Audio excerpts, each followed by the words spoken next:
kështu me shumë. Nëse ju e përshpejtoni marrëveshjen nesër, Pirulla ju kuft, kjo ka qenë manovër e suksesshme. Por mund të mos del edhe pa suksesshme. Pajtohem plotësisht. Mund të del edhe pa suksesshme dhe ju duhet si organizatave më shumë të përgjegjësi për kritizimin të institucionit duhet ta keni edhe atë përgjigje. Pra, një qytetar ka të drejtë ju pyes, çka nëse dështoni nesër, siç keni dështuar me vedije në raport me PDK-n dhe AK-n, që nuk ja keni dhënë intensitetin e duhur bisedimeve me ta, po i keni provu, hajde ditën e mirë, s'po mirë vesh, po shkoj me LDK-n. Pra ju duhet ta keni përgjigjen çka nëse nesër, që kjo taktike juja nuk bën rezultat. Çka bën? A shkojmë me vedije zgjedhje? A shkelim kushtetutën, pra rridhemi shkojmë zgjedhje. Ama nuk mendoj që shkojmë me vedije zgjedhje, sepse nuk e kemi të qartë. Nuk i kemi të qartë çka ndodh. Nuk i kemi të qartë çka ndodh nëse po vetë a e keni të qartë që nëse nuk e propozoni ju që mundet një parti tjetër më ardhë me propozu? Po mirë dhe, a vjen që kjo është mundësi... Ju nuk e keni propozu? Nuk mundën asë ato. Sepse është konsumuar. Veç ka dalë. Po, vetëm se këta nuk me propozojmë. A shkruan diku çka nëse nuk e propozojnë këta? Jo, me shkruan definitivisht.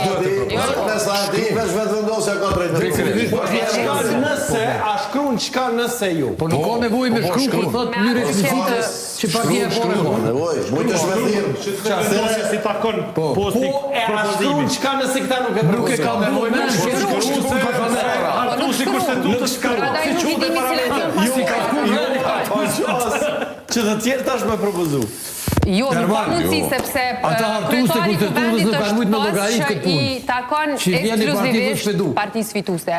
Po është pozitë ekskluzive për partinë Po, nëse ju nuk e propozoni? Po, nëse na nuk e propozojmë deri nesër në ora 00, do me thonë hymë qatë terenin, që po e spjegon edhe Ylli, që nuk e di mas na çka ka mendohet, sepse do na duhet me pas një interpretim të gjykatës kushtetuese. E tash na po paragjykojmë, po thojmë, kena me shku në zgjedhje të reja, ama nuk e di, ma ka me na qu gjykata kushtetuese në zgjedhje të reja, a ka me na dhone ja fat tjetër shtes, a ka me na marrë të drejtën me mandatu që zbesoj që mundet me bo, sepse gjykata veç gjyqtarët e gjykatës kushtetuese, zotri Kamberi s'kan të drejtë me amandamentu kushtetutën. Në kustetut thuhet që pozita e kryetarit të kuvendit ekskluzivisht i takon partisë fituese.